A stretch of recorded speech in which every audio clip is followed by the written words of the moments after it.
Welcome to the Disney Parks Podcast with your hosts, Tony Casanova from DisneyByTheNumbers.com and Krista Joy from DisneyWays.com.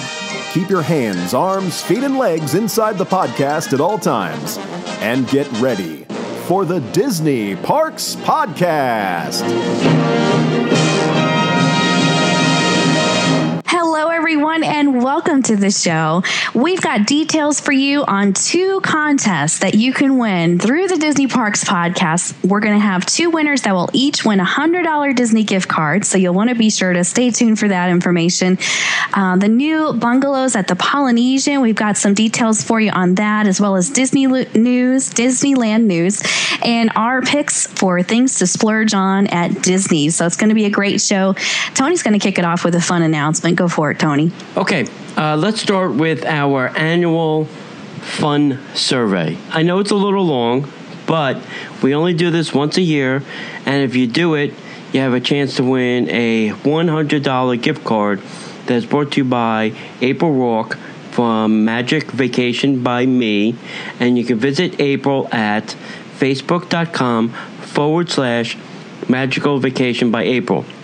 If you want to take the survey, go to the Disney Parks Podcast website.com and click on the blog, and you'll see the blog entry there for our survey.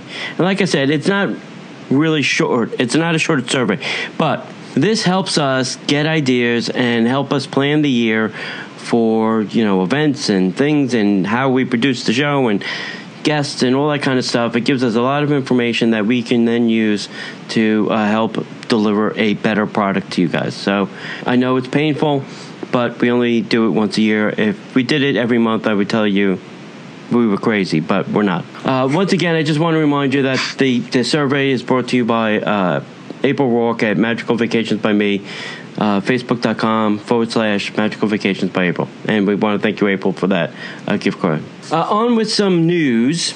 And now, Disney Parks Podcast News.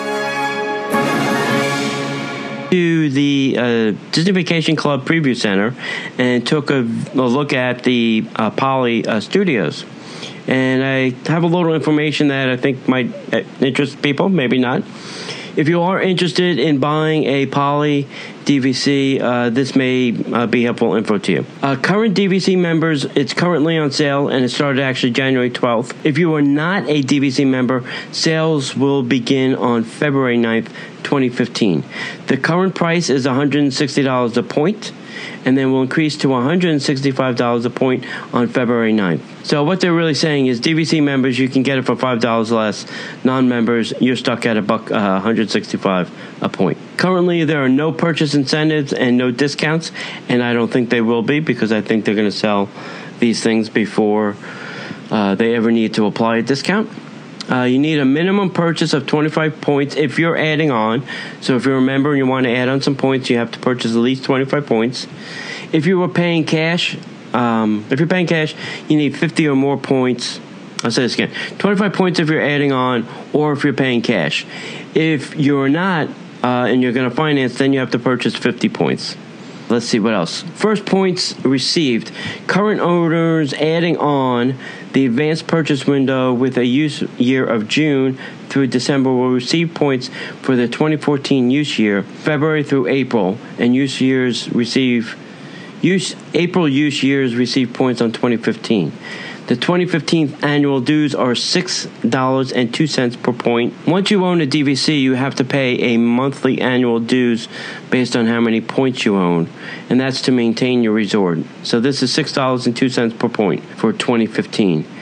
They're expected to be completely done with everything by April 1st. And I think that's a very tall order, being that I had just been over there and there's a lot of work that needs to be done. Trader Sam's isn't open. The pool is a mess. So I don't see that happening, but that's what they're shooting for. Mm-hmm. This DVC contract is good until January 31st, 2066. So that means after 2066, you'll have to rebuy your contract, we assume.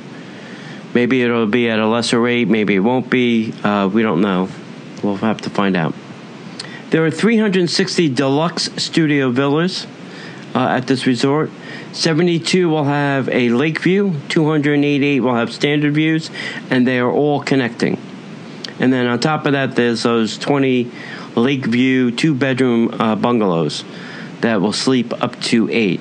And the sleeping configuration for the bungalow, just to give you a heads up, is there's 2 in the master, 2 in the second bedroom, 2 on the sleeper sofa, then 1 on the trundle bed in the living room, and 1 on the trundle bed in the second bedroom. If you're interested, like I said, I was over there, and I think these are going pretty quick. The DVC Center was pretty buzzed with lots of activity and lots of people wanting to see these. So I think they're going to go quick. Yeah, so exciting. All right, so next up, we've got some Disneyland news from Randy over at faithinthemagickingdom.com. Be sure to visit Randy over there. Thank you so much for sending this in. Randy says it's been a busy running weekend, but a light news one. In fact, the news this week is all about the running. So here we go. The Disney Parks blog reported that the force was strong with Nick Arkaninaga, I don't know how to say his name, I'm sorry, Sunday morning at the inaugural Star Wars half marathon at the Disneyland Resort. The Fountain Valley, California native made his jump to hyperspace to win with a time of 1 hour, 8 minutes, and 13 seconds. Jennifer Berry, age 34 of Denver, Colorado, blasted across the finish line as the female winner with a personal record of 1 hour, 22 minutes, and 34 seconds. Both athletes won the 2014 Disneyland Half Marathon, and Berry was also the top female finisher at the Disney Wine and Dine Half Marathon last year at Walt Disney World. They outran a galaxy of more than 12,200 runners, Randy says, including me. Randy was there running. In the new 13.1-mile intergalactic journey through Disneyland Resort and the streets of Anaheim and Garden Grove, where a variety of Disney entertainment, including Star Wars characters, cheered on runners all along the way. That's awesome. So more than 23,000 runners started racing during the 4-day event weekend, which included a variety of race experiences for all levels, from Padawans to Jedi Masters, Run Disney Kids races, Star Wars 5K, Star Wars 10K, and Star Wars Half Marathon. For an ultimate test of Star Wars Rebels, there was the Star Wars Rebel Challenge, a 2-race challenge that combined the Star Wars 10K on Saturday with the Star Wars Half Marathon on Sunday. Jedi runners who finished the 19.3-mile challenge earned a special Star Wars Rebel Challenge finisher medal in addition to medals for the 10K and Half Marathon. And that wasn't quite the ultimate test, though, Randy says, as some of us, again, including me, also ran the 5K for 22.4 miles over 3 days and 4 medals to show for it. That's great, Randy. Congratulations. My goodness.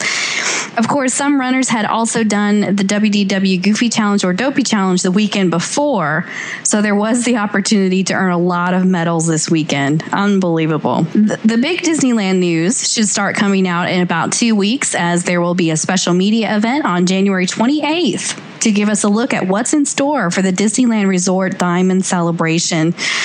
Randy says, I don't have an invite to this event. Join the club, Randy. But I'll be watching all the official Disney sources and social media and report on what's coming our way in 2015.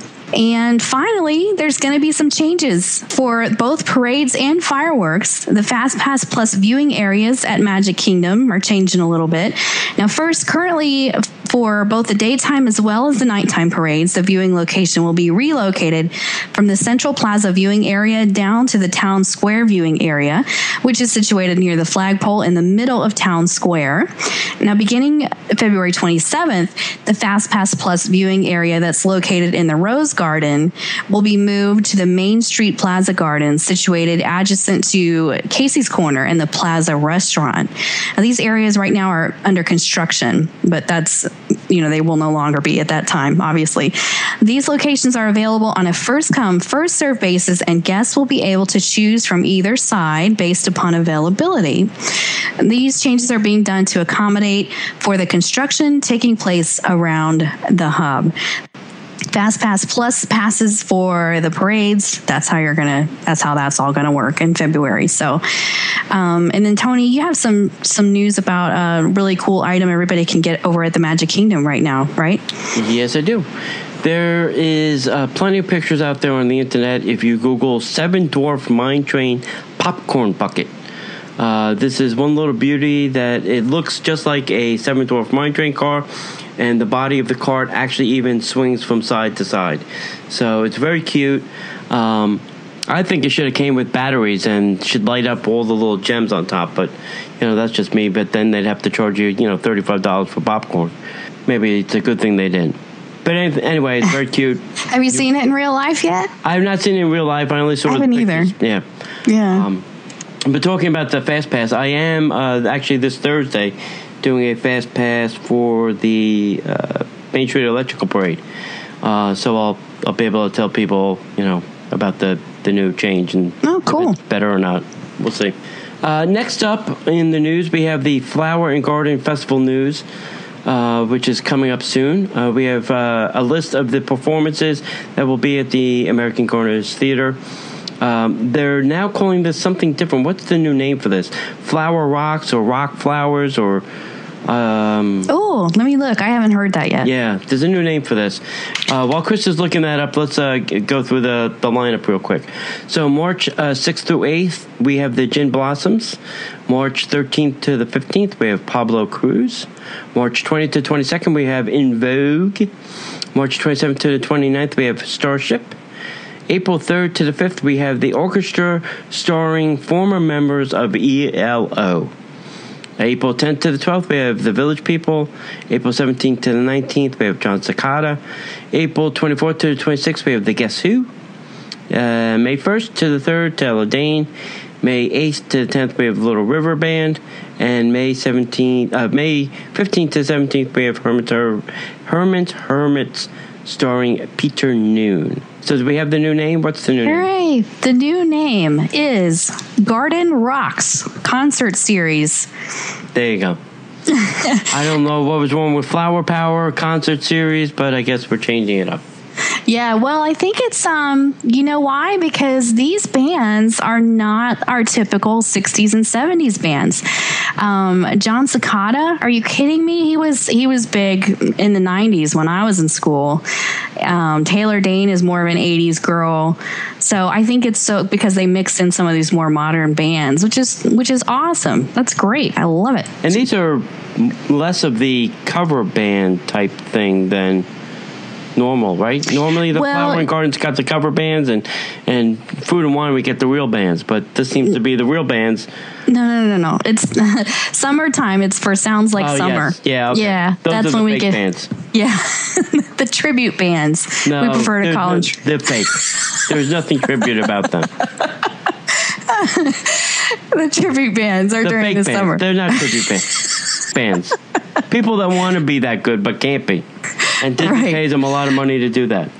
Yeah. So who knows? Maybe they'll switch that up too this year. This is pretty big news. The Garden Rocks concert series. Real bands, please.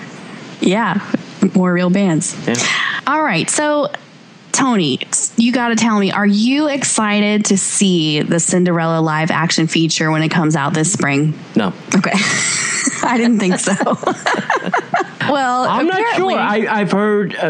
I'm trying not to read anything about it. I don't want to know about it because I get these assumptions in my head. And now 2 people have told me things, and I'm like, well, I don't want to know that. So I'm trying not to pay attention to anything that's going on about this movie. But I'll go see it because I have to. Yeah. We'll definitely go see it. But they're calling it Dazzling. It's a dazzling live action feature. It's coming out this spring. And right now, if you're in Hollywood Studios, you can go in, and Tony won't do this because it'll ruin it for him, but you can go in for an exclusive preview of Cinderella at the park's ABC Sound Studio. And they're going to be playing this sneak peek all the way through March 21st. I remember when they first started this back with Lone Ranger, and it didn't work out so good for Lone Ranger, but maybe it'll get people excited about this Cinderella live action movie. Johnny Depp is not in the Cinderella movie, is he? Because he seems to be in every other Disney movie. I don't think he is. Wow, I'm shocked. Yeah, I'll double check. I mean, he was Into the Woods. He poked his head in that one. Oh, yeah. So I would, assume he's going to poke his head in this one somehow. Okay. The last piece of news we have is, I really can't believe I'm saying this in January, but they've released the Epcot International Food and Wine Festival dates already. This is January 20th, and we're talking about food and wine. So this year, it will be from September 25th and run through November 16th, which is a whopping 53 days of sweet and savory tapas-sized dishes and beverages, plus tasting seminars, culinary demos, signature dining experiences, live events, and much, much more. That is ludicrous that they've announced those dates now. It just goes to show you that they're probably planning that event now. They figured, hey, we know, we might as well tell everybody else. I'm wrong. So here's the last piece of news that we have. This month, Disney will be releasing some additional open edition retail magic bands for $19.95 plus tax on the following dates. We'll see if we can post some pictures of these. Now, the reason I bring this up in the news this week is because I've had a couple people tell me that they're actually collecting the magic bands. They have all the colors. Oh, yes. They have all the magic banded things. They have all the, the Star Wars band, the Muppet band, all these different bands. So I figured, well, if it's important to everybody else, we might as well bring it up in the news. So Ariel and Cinderella Castle Magic Band will be released on January 16th. So go get yours now because it's too late. Belle will be released on January 23rd. That might be good for the event, Krista. Yes. Tinkerbell and then Woody and Buzz, which are on one band, will be released on January 30th. That's all good. Now, also, too, they also mentioned in this article that there'll be new retail packaging for the magic bands. The new packaging for the retail magic bands was recently introduced with the release of the 2015 dated graphic magic bands. If you've seen that band, it's blue. It's got the Mickey on it with the yellow 2015, and that's out already. And these are all $19.95 plus tax, and they're open edition. And I believe on these open edition, and please don't hold us to this because Disney changes their minds on them, that you don't have to link it to a ticket when you purchase it. You can actually buy it, put it in your pocket, and leave it be. That's what I've been told on the open edition, but if you get a Crazy Cast member that's making you link it, don't tell them that the Disney Parks podcast said you didn't have to. Little disclaimer there. Yeah, so the magic bands are coming out in the colors and characters. If you can't be here, just go ahead and go to myfantasybands.com. And she's got so many great designs and decals. Just married, happy birthday, pretty much anything you can dream of, she can do it for you. So, don't feel left out if you miss out on the limited edition magic bands, because there are alternatives out there. And I think, Tony, you've got a friend that's going to be coming on the show soon to talk about some other options that you have. So correct. Yep, it'll be fun. So I want to mention really quick, January 8th was such a special day.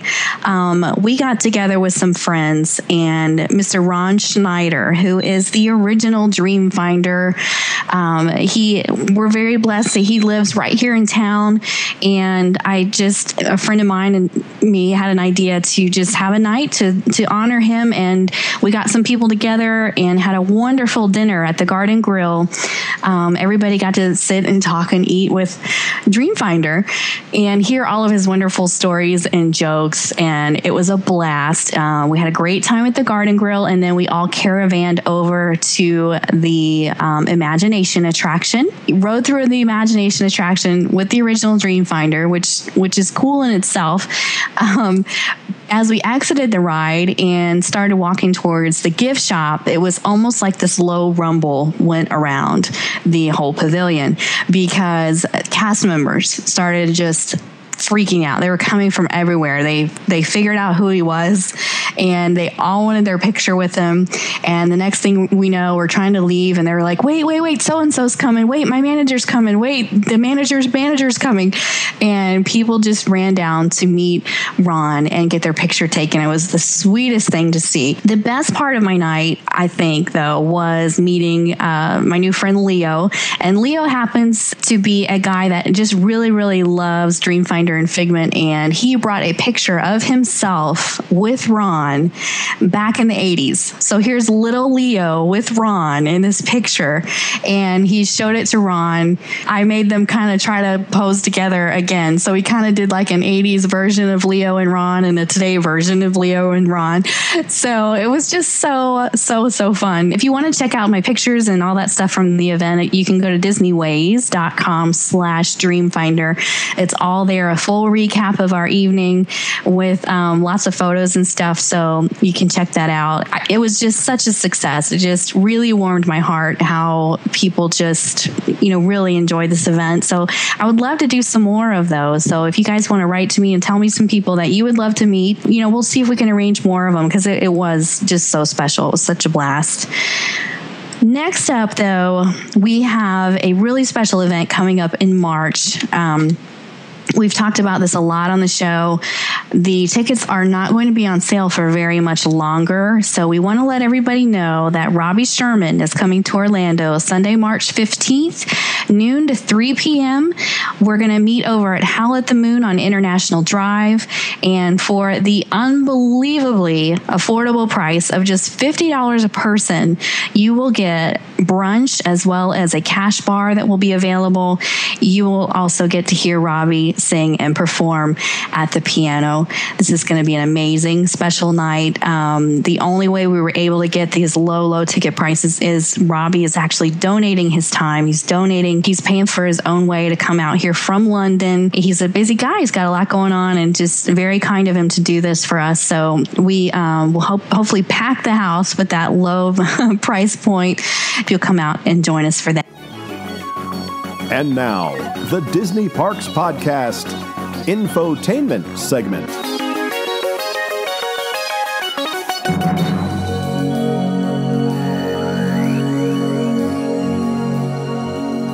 A luxury experience. We've got some great ideas for you. Or if you're like me and you just want to have some ideas for how the other half lives, this is how they do it. So Tony and I are going to take you through on some of the really cool lifestyles of the rich and famous at Walt Disney World here. So why don't you kick it off, Tony, with your first suggestion? I love it. It's a really good one. Yeah, some of these things I've done, sort of, ish. Others are on my bucket list. And the first thing I wanted to start with is this new resort that's here in Orlando, and it's the Four Seasons Resort. I am telling you, people, you have to go to this resort, if not just to walk around the grounds, walk around the pool area, walk around the building. It is go have dinner. Yeah, go have dinner. Lunch. Lunch. If you're gonna have lunch, you can have it outside at the pool bar and grill, which is called PB&G. Even head over to the golf course, which is Plancha, and have some great Cuban food over there. If you don't want to do that, then go for dinner. They have two great restaurants, Ravello, which is downstairs, and Kappa, which is upstairs. And listen, the food is awesome at any of the restaurants. I've been there numerous times already, and I love eating there. But the grounds are fantastic. The pool, they have an adult pool, they have a kiddie pool, they have things for the kids to do. If you want to drop off your kid and not see him to the end of the day, they have a place for that to happen. And let me tell you, if I was a kid, I would beg you to drop me off there, because they have a place for them to get gelato and cookies and crackers. They have every gaming system. They have pinball machines. They have a pool table. They have a Microsoft Surface table to play game. It's just an awesome place. We've been in the rooms. I think you weren't with us, Krista, were you? No, I got a private tour, though. Yeah. Okay. So the rooms are gorgeous. They're oversized. The bathrooms are very large and spacious. Easily can sleep a family of four. The rooms connect together in a very different way, which is a lot easier for families. But I'm telling you, it's really a gorgeous resort. And the service is beyond the best. It's impeccable. I have not had any bad service there at all for any of my visits, from the time you drop off your car at valet services to the time you pick it up. Everybody is super really friendly and a great place to visit. And I have to agree, yes. And the best thing is you get to drive right through Golden Oaks and see all the houses that you can't afford. So, yes. You can see how the real people live and then get to the resort. Exactly.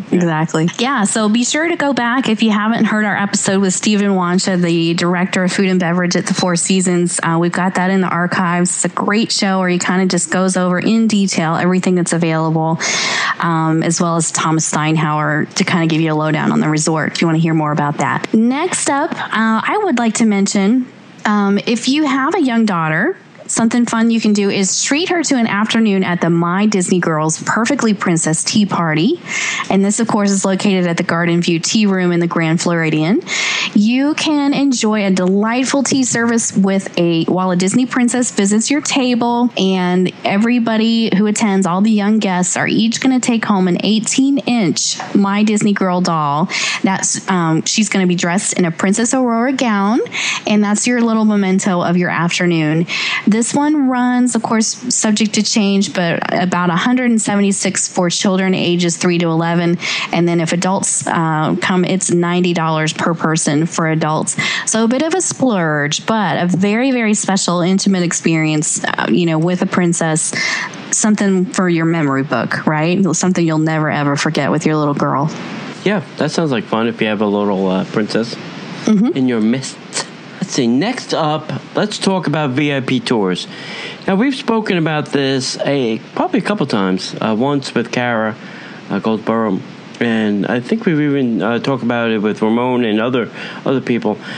Disney's VIP tours are, I think, they're $250 an hour for a group up to 8.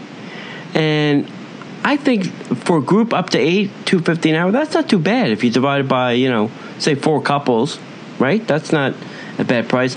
Now, think about this.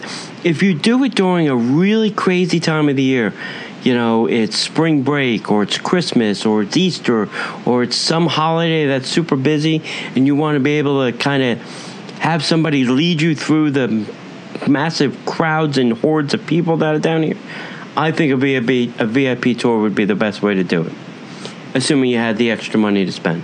They will even pick you up at your resort and take you back door to, the theme park of your choosing. Now, the clock starts as soon as they, pick you up. So there is that travel time that you are paying for that is eating away at your $250 an hour. But it might be something that you're interested in because you don't want to be on a Disney bus with humanity. Maybe you want to just, do that. Yeah. So think about that as a group event and not maybe just your family. Get a whole bunch of friends and family and do it. Now, from what I understand, it can be tough to book that. They do book up pretty far in advance. So, obviously we want to recommend our friend and yours, themeparkconcierges.com. If you don't go through Disney, you can go through Ramon and you will get absolutely the royal treatment. Ramon is amazing. The families that go with him just rave about him. He has arranged marriage proposals. He does in-room celebrations. He's got a team working with him now because he's so popular, gotten so busy that he needed to bring on some people to help out. So that's a great option too. themeparkconcierges.com. Let him know the Disney Parks podcast sent you. He's a good friend of ours. Definitely check that out. Now, besides the VIP tours, we want to eat like a VIP. So if you're inside the parks, again, I haven't done this myself, unfortunately, but the new Monsieur Paul at Epcot's France Pavilion, it is under the guidance of the legendary French chef, Paul Chef Paul. I can't say his last name, but it's French and it's a lovely name. This gourmet restaurant is serving classic French cuisine. It recently replaced Bistro de Paris, as you know. It is a 3-time winner of the Theme Park Insider Award as the world's best theme park restaurant. Entrees at Monsieur Paul start at around $38. And unfortunately, I haven't had the pleasure of dining here, Tony. Have you been there yet, Monsieur Paul? No. You know, I love food, but I am not a huge fan of French food. And I've looked at, actually, I was just at the place downstairs, and I was looking at the menu at Chef Paul's, and there's really nothing on that menu that really tickles my fancies. It's tough. I have to go there just to try it, but I don't know what I'm going to eat. I may just ask for a grilled cheese sandwich. All right. Well, they have a wonderful reputation as being a luxury place to dine. So if you're in Epcot and looking for something like that, and yet you can still be in your theme park clothes and dine there. You can be casual. Just enjoy that VIP, wonderful French food. So there you have it. What's your next one, Tony? My next thing that I like to splurge on is valet parking. I wish you could do it at the parks. That would really be the next thing that Disney needs to do. But at any of the deluxe resorts, you can certainly valet park your car. There's a couple of different ways you can do it. One is you can pay the $20. I think it's still $20. Yes. Maybe it's more. And that's $20 per day or $20 for an overnight. If you have a disability placard on your car, then it's free. Or if you use your Tables in Wonderland card and bring the receipt to the valet stand, it is free. So we talk about splurging, but there are 2 ways that you kind of can get around it and still have a nice experience at a deluxe resort. Otherwise, just shell out the $20 and somebody will park your car for you. I valet park all over the place. Krista calls me the king of valet, so... Yes. Yep. I can tell you where, I can tell you the people's names. Most of the time, they just know my name. Oh, yeah, Mr. Casanova, great. We'll park your car. Terrific. Go. See you later. Goodbye. So, it is a thing with me. So, if you come out with me, you'll get to see the experience. You'll get to valet with Tony. Exactly. That's a really, really good tip. And while you're at the resorts, because why not? We go ahead and get a club level room, right? With, theme park views. You can get that at the Disney's Grand Floridian Resort and Spa, and those start at around $942 a night. Or why not do a Savannah View club level room or suite at Disney's Animal Kingdom Lodge? Those are, just a mere $473 a night for the rooms, and then a $912 price point for suites. From the Grand Floridian, of course, you're just a monorail ride away from Disney's Magic Kingdom theme park, which is a great bonus. At the Animal Kingdom Lodge, you'll see the animals out there running around from the privacy of your own room, which is pretty cool. Now, both hotels offer top quality dining and award-winning customer service in addition to the resort's best views. Tony and I were having a lot of fun just going through all of these elite suites that not everyone knows about in these different resorts. So we're just going to name a few of them so you can Google this. It's really fun. You can go Google the Grand Suites at Grand Floridian. Those are around 2,200 square feet. They have a Walt Disney suite. They have a Roy O. Disney suite, a Victorian suite, and all of these face Seven Seas Lagoon. They have a long entry hall and sunny living rooms, chandelier lighting, sofas, Bose stereo systems, sound systems, wet bars, and so much more because, if you're living in luxury at the Grand Floridian, these are all the things that you require. And then next up at the Polynesian, they've got the King Kamchamecha. I hope I'm saying that right. It's a 2-story, 1,863 square foot suite that you can stay in. You can ask for that one. The Yosemite Suite at Wilderness Lodge, a smaller suite at a mere 882 square feet. Over at the Beach Club, you've got the Presidential Newport Suite. That one is 2,200 square feet. I would love to see that one. Presidential Suite at the Yacht Club is around 2,017 square feet. And then finally, we talked about the Animal Kingdom Lodge. They've got the Animal Kingdom Royal Asante Presidential Suite, 2,115 square feet. And that one features a circular living room with a thatched ceiling. So that sounds pretty special. I don't know of any other rooms that have that kind of stuff. Why not? Club level rooms. Sounds like a lot of fun to me. How many of these have you done, Tony? Tell me. None. None yet. Okay. But something to work for. Yes. They're all on my bucket list, but there is a room. There's a couple rooms that are even exceed these rooms. One is the Cinderella Castle Suite here in Florida. It's gorgeous, and I'd love to stay there one night. The other two are in Disneyland. One is the Dream Suite, which is over the Pirates of the Caribbean, and I have been in that. Not stayed in it, been in it. And I would love to stay there. That room is spectacular and gorgeous. And there is also in Disneyland, I want to say the Adventureland room, which is a Western-themed room, which is gorgeous. I've only seen pictures of. And there is the one I believe it's at the Grand California. It's like a penthouse suite, and it's got all Mickey stuff in it, which is another fabulous room. I'm not sure the exact name of that room. Those are the kinds of rooms that you really want to try and get to. Yes, that sounds awesome. Now, we had Joanne on the show. Joanne won a stay in the Cinderella Suite. So if you really want to hear about it from somebody that's been there, check out that episode. We need to find somebody that stayed in the ones in California. So if you or someone you know did that, definitely let us know, and we'll have you on the show to talk about it. That sounds awesome. Yeah. If you know somebody who knows somebody who knows somebody, tell them to call us, because I would love to do it. I would love to see if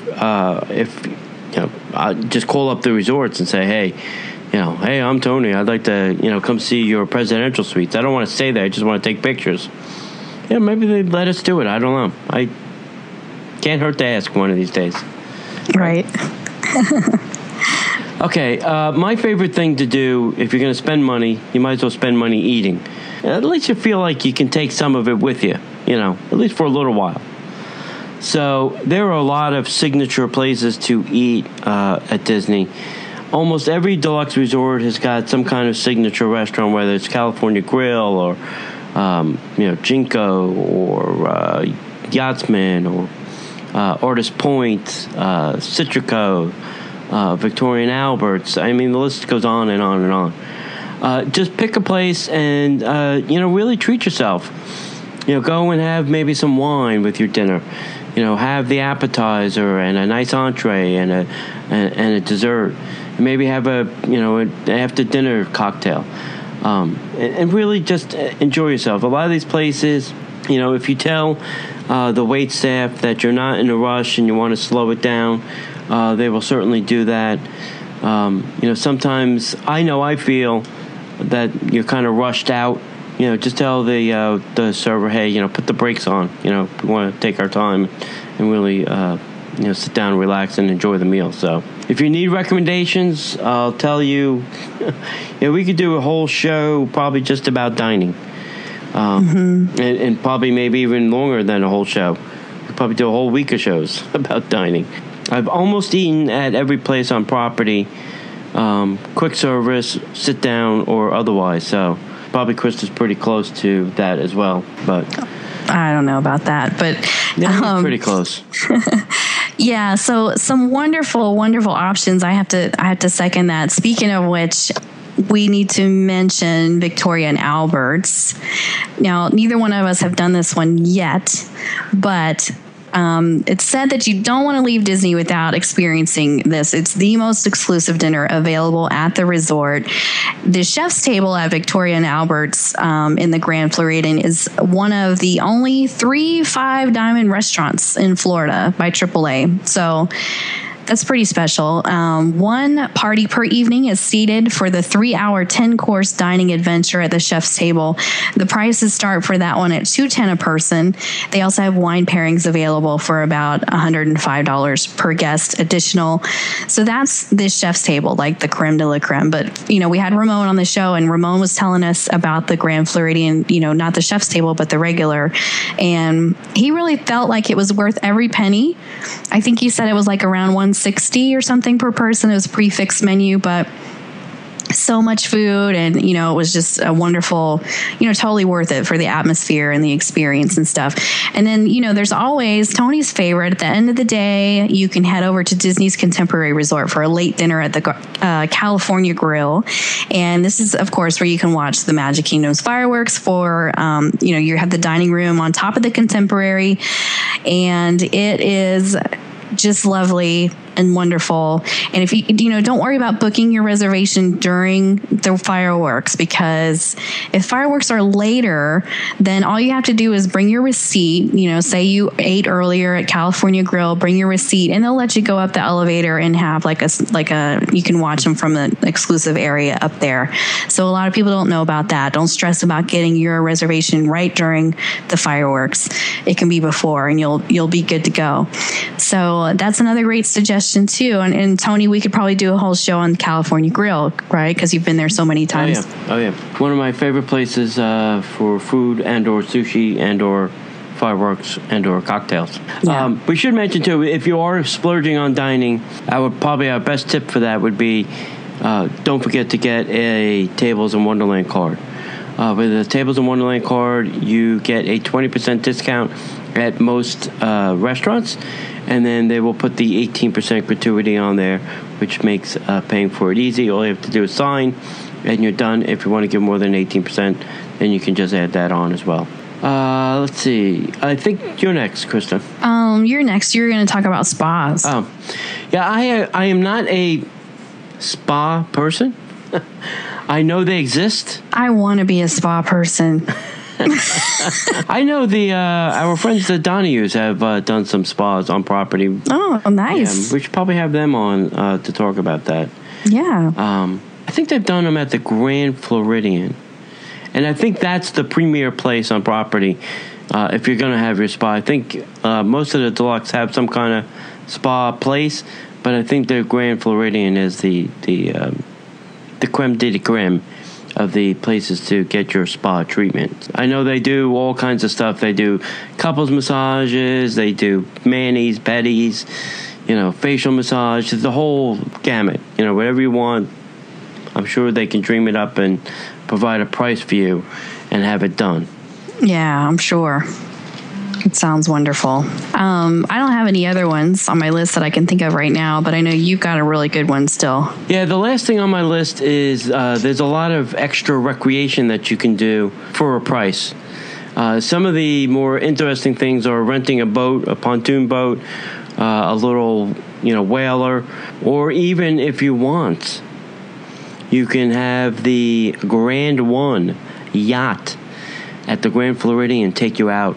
You can do a dinner cruise. You can do a fireworks cruise. I think these also range, I think they're around $165 an hour, and does not include the meal or the service on the Grand One. But you can do, called WDW, I think, what is it, fun or play, right? WDW? It's either... 407 WDW play, I think it is. Mm-hmm. And you can ask them about a Grand One, and they'll tell you all about it. The other thing you do at the Contemporary is Sammy Duval has parasailing and jet skis, and you can rent those and take those out on Bay Lake. And you can waste some money, burn some money in a jet ski around Bay Lake, or burn some money parasailing. Or, sure. Yeah. Whatever. Why not? Yeah, whatever you want to do. The parasailing, you can do a single, or you can do it as a couple, too. So if you're chicken or your wife is chicken, you can certainly both go up together and scream on top of your lungs. It looks like a lot of fun. I want to mention, although it's not luxury, this is something more, that I think a lot of people don't know about. It's pretty affordable. If you can't do the Grand Yacht One or whatever it's called, they do have 21-foot pontoon boats that hold up to 8 guests, and they also have 25-foot pontoon boats that hold up to 10 guests. And you get your own captain. Okay, they drive you around. They take you past where River Country used to be. You get to go over the water bridge. If you time it for the fireworks, it's a view that you will never forget. And not only that, but you get assorted snacks, soft drinks, like little chips and stuff. It's all included. Such a deal. I think it's right around $200 or $250, which, if you've got a big group of people, that's very affordable. And I seriously want to consider doing this for a Disney Parks podcast meetup, because I think we could totally fill up at least 2 or 3 pontoon boats and just really enjoy, this fun time. And you feel special, like you feel like a pampered VIP. You don't necessarily have to be on a yacht to feel that way. Because I didn't. I felt great on the pontoon boat. It was a wonderful experience. I highly recommend it. If you haven't tried it yet, look into it. Yeah, the other thing too, even though you are splurging on these things, a lot of them will take discounts. So, mention that you're an annual pass holder, a Florida resident, a DVC member. I know for the boat rentals, they upped it. DVC members now get 15% rather than 10% on boat rentals. So that's an incentive to maybe give this a try if you are a DVC member. But, feel free to ask discounts at any of these things really we mentioned, whether it's at the Four Seasons, whether it's a VIP tour, whether it's dining, the signature dining, they offer pass holders discounts at some restaurants up to 10%. Sometimes it's even up to 15%. So don't be afraid to ask for a discount. You can splurge, but you don't have to be crazy on top of it. Right. And even with the Grand One yacht accommodates up to 17 guests. So if you and a group of friends want to live the luxurious experience, when you split it up, it gets to be a lot more affordable. So that's something to keep in mind too. A lot of these things you can split up in a group and still make it happen. Feel like a princess or a king or a queen at Disney World. So I think that about wraps up our list, right? Yep, that's it. For now, yeah. Send us your ideas too. If there's something you've done that was a VIP experience or just felt like a VIP experience, let us know. Send us an email or a tweet or a Facebook. We would love to hear from you. And we just want to thank you so much for tuning in to the Disney Parks podcast. We know there's a lot of great shows out there that you could be listening to. We appreciate you tuning into this one. And we look forward to a wonderful 2015 coming up. We've got so much great things, and we hope to meet you soon. And hopefully we will see you in the parks. The Disney Parks podcast is not affiliated with the Walt Disney Company. All Disney Parks, attractions, lands, shows, event names, etc.